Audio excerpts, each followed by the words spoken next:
রাহমাতুল্লাহি ওয়া বারাকাতুহু। সম্মানিত দর্শক, বর্তমান শিক্ষামন্ত্রী জনাব এহসানুল হক মিলন তাকে নিয়ে মারাত্মকভাবে ট্রল হচ্ছে এবং অবাক করা ব্যাপার হলো যে নজিরবিহীনভাবে বিভিন্ন স্কুল, কলেজ, বিশ্ববিদ্যালয় না, কেবলমাত্র স্কুল, কলেজ। সেই স্কুল, কলেজের তরুণ যারা আছেন, তরুণী যারা আছেন, বালক, বালিকা যারা আছেন, তারা শিক্ষামন্ত্রীকে নিয়ে ট্রল করছেন। খুব নির্মম এবং নিষ্ঠুর ট্রল করছেন। এটার জন্য শিক্ষামন্ত্রী কতটা দায়ী বা তার চিন্তা চেতনা, ধ্যান ধারণা, কর্ম কতটা দায়ী, সে প্রসঙ্গে আমি গেলাম না। মূল ব্যাপারটা হলো যে, যেমন একটা সময় নুরুল ইসলাম নাহিদ সাহেব শিক্ষামন্ত্রী ছিলেন, তাকে নিয়েও কিছু ট্রল হতো। তারপর আমি নিজে তার বিরুদ্ধে একটা লেখা লিখেছিলাম, খুবই যাকে বলা হয় তার সমালোচনা করে। একদিন আমার কন্যা সন্তানের স্কুলে আমি গেলাম, আমি তখন সংসদ সদস্য, অগ্রণী স্কুলে।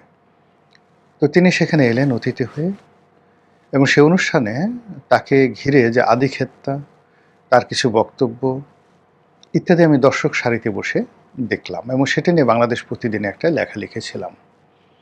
ভীষণ রকম সেটা ওই মুহূর্তে আলোচিত হয়েছিল। এটা সম্ভবত 2010 বা 11 সনের দিকে। তো মন্ত্রী আবার পরবর্তীতে একটা অনুষ্ঠানে বলছিলেন যে, এমপি সাহেব আমাকে একেবারে শেষ করে দিয়েছে, উলঙ্গ করে দিয়েছে, নাঙ্গা করে দিয়েছে। কিন্তু মূল ব্যাপারটা হলো যে জনাব নুরুল ইসলাম নাহিদ দীর্ঘদিন ক্ষমতায় ছিলেন, কিন্তু মন্ত্রণালয়ের ভেতরে এবং বাহিরে তিনি সম্মান এবং মর্যাদা পাননি। ২ নম্বর হলো যে তার ব্যক্তিগত অসততা নিয়ে বা যাকে বলা হয় আর্থিক দুর্নীতি নিয়ে কেউ বলেনি, কিন্তু তার পিএস, এপিএস এদের ব্যাপারে ভীষণ রকম যাকে বলা হয় দুর্নীতির অভিযোগ ছিল। অন্যদিকে দীপুমণি যখন শিক্ষামন্ত্রী হলেন, তার ভাবসাব ছিল তিনি খুবই খারাপ ব্যবহার করতেন অনেক কর্মকর্তাদের সঙ্গে, যেটি আসলে তার একটা ডুয়েল বা ট্রিপল ফেজ আছে। শেখ হাসিনার সামনে তিনি এক ধরনের ব্যবহার করতেন, আমাদের সামনে তিনি এক ধরনের ব্যবহার করতেন, তার অধীনস্থ কর্মকর্তা কর্মচারীদের সঙ্গে এক ধরনের ব্যবহার করতেন। ফলে মন্ত্রণালয়ের মধ্যে তিনি জনপ্রিয় ছিলেন না। এই গেল এক। ২ নম্বর হলো তিনি একটা দুর্নীতির নেটওয়ার্ক গড়ে তুলেছিলেন। টাকার বিনিময়ে ভিসি নিয়োগ দেওয়া হয়। এই দুর্নাম এবং বদনাম তার জমানাতে আসে। বিশ্ববিদ্যালয়ের ভাইস চ্যান্সেলরকে টাকার বিনিময়ে নিয়োগ দেওয়া হয়, প্রিন্সিপালকে নিয়োগ দেওয়া হয়, বদলি করা হয়। এটা শিক্ষামন্ত্রী এই ঘটনার সঙ্গে সরাসরি জড়িত। এই দুর্ভাগ্য আওয়ামী লীগের হয়েছে দীপুমণির কল্যাণে। এবং এই দীপুমণি তার যে এডুকেশন, তার যে লেখাপড়ার মান, সে চিন্তা করুন একজন ডাক্তার, ঢাকা মেডিকেল কলেজ থেকে এমবিবিএস ডাক্তার, তারপর একজন উকিল, এলএলবি অনার্স করেছেন, এরপর এমবিএ করেছেন আমেরিকার সেই বিখ্যাত বিশ্ববিদ্যালয় থেকে, একটা বিশ্ববিদ্যালয়, সেটা সম্ভবত মানে কর্নেল ইউনিভার্সিটি অথবা এরকম খুব নামকরা একটা ইউনিভার্সিটি, আমার এই মুহূর্তে নাম মনে আসছে না। সেখান থেকে তিনি আবার এমবিএ করেছেন। তো এরকম একজন শিক্ষিত জন রাজনীতির সঙ্গে ওরকম সরাসরি জড়িত ছিলেন কিনা আমাদের ছাত্র জীবনে দেখিনি, তবে তিনি সংগঠন করতেন। সন্ধানী নামক যে একটা সংগঠন আছে, ওই যে রক্ত কালেকশন করে, সেই তার সাথে জড়িত ছিলেন। কিন্তু আওয়ামী লীগের সঙ্গে তার যে সম্প্রীতি, মানে সম্পৃক্ততা, এটা খুব বেশি দিনের পুরনো নয়। তিনি হঠাৎ করে শেখ হাসিনার কাছাকাছি আসেন এবং তিনি, শিরীন শারমিন চৌধুরী খুব দ্রুত শেখ হাসিনার একেবারে কাছাকাছি গিয়ে পদ, পদবি, সম্মান, মর্যাদা, মানে রাষ্ট্রীয় সম্মান মর্যাদা, যে সিল সাপ্পর পদ পদবি, এগুলো তিনি পেয়ে যান। কিন্তু শিরীন শারমিন যেটা আছে, সে শুধু পার্লামেন্ট নিয়ে তিনি থাকতেন, কারোর সাথে পাশে যেতেন না, আর অন্য কোনো কিছু দুর্নীতি, অনিয়ম এগুলোর মধ্যে ছিলেন না। জাস্ট শেখ হাসিনা তাকে স্নেহ করতেন, স্নেহ করে একটা জায়গাতে তিনি বসেছিলেন আর তিনি শুধু বসেই থাকতেন। তো এরকম একজন ভালো মানুষ। আরেকজন ভালো মানুষের নাম আমি বলি, যেমন আব্দুর রশিদ, এই ডক্টর মোহাম্মদ ইউনূসের জমানাতে যিনি ক্যাবিনেট সচিব ছিলেন, আমার খুব বন্ধু মানুষ। তো ভীষণ রকম বন্ধু মানুষ। আমি ঠিক তার যখন খুব দুঃসময় গেছে তখন আমাদের মধ্যে যোগাযোগ হতো, কিন্তু তার যখন সুসময় হলো, আমিও সাধারণত যারা পদ পদবি পায় তাদের কারোর সাথে যোগাযোগ করি না। আর যারা করে তাদের সাথে অত ইন্টারেস্ট নিয়ে যোগাযোগ করে না। যেমন ধরুন এখন যারা মন্ত্রী এমপি হয়েছেন মোরলে সবাই খুব ঘনিষ্ঠ, এত ঘনিষ্ঠ বলার মতো নয়। আবার আওয়ামী লীগের যারা মন্ত্রী এমপি ছিলেন তারাও খুবই ঘনিষ্ঠ ছিল, কিন্তু কখনই আমি তাদেরকে টেলিফোন করিনি, আবার এখনও যেমন কাউকে করি নাই। তো এই কারণে আব্দুর রশিদ হলেন, তাকে যে মানুষে একটা বড় পদ পদবি পেলে কংগ্রাচুলেশন জানায়, আমি জীবনেই কাজ কারোর সাথে করিনি। এখনও মানে কাউকে একটা ভালো পদ পদবি পেয়েছে কাউকে কংগ্রাচুলেশন জানানো, এটা আমার কাছে কেন হয়ে ওঠে না। একে আপনি অসামাজিক বলতে পারেন, যা কিছু বলতে পারেন। তো এর মধ্যে একজন এডিশনাল সেক্রেটারি আমার সাথে দেখা করতে আসলেন এবং তিনি বললেন যে স্যার, একটা দীর্ঘদিন লড়াই করছি, সংগ্রাম করেছি, এখন একটা খারাপ জায়গাতে আছি, একটা ভালো জায়গাতে যেতে পারলে চাকরি আসি আর বছর খানিক ভালো লাগতো। তা আমি বললাম যে আপনি আব্দুর রশিদ ক্যাবিনেট সেক্রেটারি, তার সঙ্গে দেখা করেন, আমার সালাম দিন, আশা করি তিনি আপনাকে সাহায্য করবেন। বলে স্যার আমি গিয়ে কী বলবো তাকে? বলবো যে আমার বিষয়টা একটু দেখতে বলছে।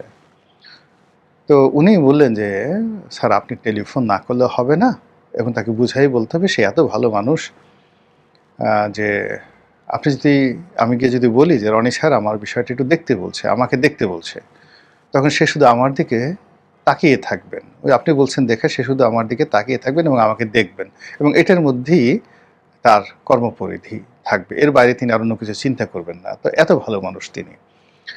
এখন মানে আমাদের এলাকার এক হুজুর বিয়ে করলেন, তার ছেলে হলো। তো আশেপাশের লোকজন বললো যে হুজুর এত ভালো মানুষ, তার ছেলে মেয়ে হলো কী করে, বা তার স্ত্রী প্রেগনেন্ট হলো কী করে? হুজুরের পক্ষে তো এগুলো করা ঠিক না। তো এরকম অনেক ঘটনা ঘটে। শিরীন শারমিন ওরকম ভালো মানুষ, শেখ হাসিনা তাকে বসিয়ে দিয়েছেন, তিনি শুধু ওখানে তার যে কর্তব্য যতটুকু আছেন অতটুকুই করেছেন, ডানেও তাকাননি, বামেও তাকাননি। তো সেই দিক থেকে নুরুল ইসলাম নাহিদ বা ডাক্তার দীপুমণি তারা ওইরকম না, তারা ডানে বামে উপরে নিচে সব জায়গায় তাকিয়েছেন, এবং তার মধ্যে দীপুমণি যাকে বলা হয় সুপার, যাকে মানে স্মার্ট, এত স্মার্ট যে শেখ হাসিনাকে তিনি বুঝতেই দেননি যে শিক্ষা মন্ত্রণালয়কে তিনি গাং করে দিয়েছেন।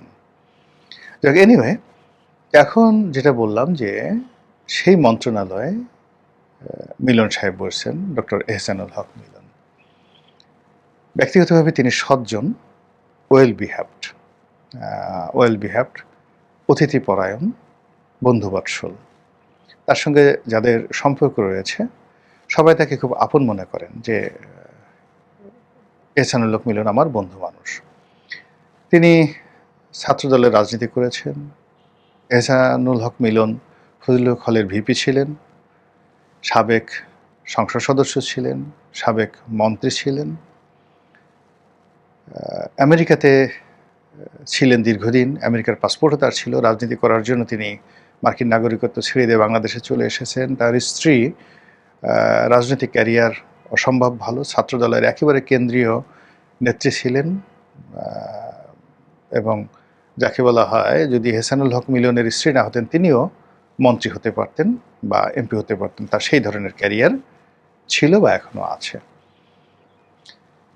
দ্বিতীয়ত হলো যে তার যখন খুব দুঃসময় যায় এই গত 17 বছরে, ঠিক সেই সময়টাতে তিনি যে কোনো কারণে হোক তারেক রহমান সাহেবের সঙ্গে তার সম্পর্ক ভালো যাচ্ছিল না, দলের সাথে সম্পর্ক ভালো যাচ্ছিল না। 2018 সনের তাকে যে নির্বাচন, সেখানে মনোনয়ন দেওয়া হয় নাই, তিনি খুব ভীষণ রকম মনক্ষুণ্ণ ছিলেন। তারপরেও তিনি ভেঙে পড়ার মানুষ না। ওই সময়টাতে তিনি ইসলামিক ইউনিভার্সিটি অফ মালয়েশিয়া, যেটাকে IIUM বলে, ওখানে তিনি পিএইচডি করেছেন, ডক্টরেট ডিগ্রি নিয়েছেন। এটা চারটিখানি বিষয় না, ভালো ইউনিভার্সিটি, এবং লেখাপড়া করে সেখান থেকে পিএইচডি নিতে হয়, এবং now he is a PhD holder, doctor Ehsanul Haque Milon. তার বয়স যত ইয়াং মনে হোক, তার বয়স সম্ভবত 71, 72 বা 73 বছর হবে, যথেষ্ট বয়সী, স্বাস্থ্য ভালো আছে। তো এই মানুষটি এখন শিক্ষা মন্ত্রণালয়ের মন্ত্রী। তো তিনি ভালো করবেন এটাই সকলের আশা, তিনি চমক দেখাবেন এটা সকলের আশা, এবং তাকে সবাই আমরা জানি যে তিনি বাংলাদেশের শিক্ষা জগতে যখন খুব নকল, খুব এলিমেন্টারি ফোর্স হয়ে যাচ্ছিল, ঠিক সেই সময়টাতে তিনি নকল বন্ধ করতে পেরেছিলেন অত্যন্ত সাহসিকতার সাথে।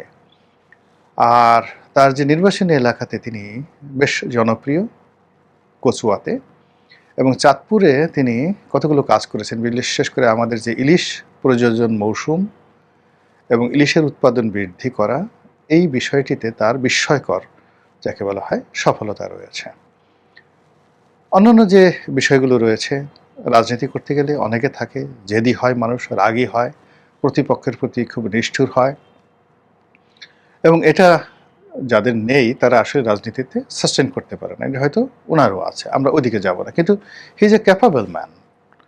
এবং ওইরকম কারোর সাথে এনিমিটি করা, কাউকে ক্ষতি করা এটা নেই। কিন্তু সেই মানুষটি এখন এই সময়টাতে এসে শিক্ষা মন্ত্রণালয়ে দায়িত্ব প্রাপ্তির পরপরই এই মাত্র ৬০ দিনের মাথায় একটা বিশেষ জেনারেশন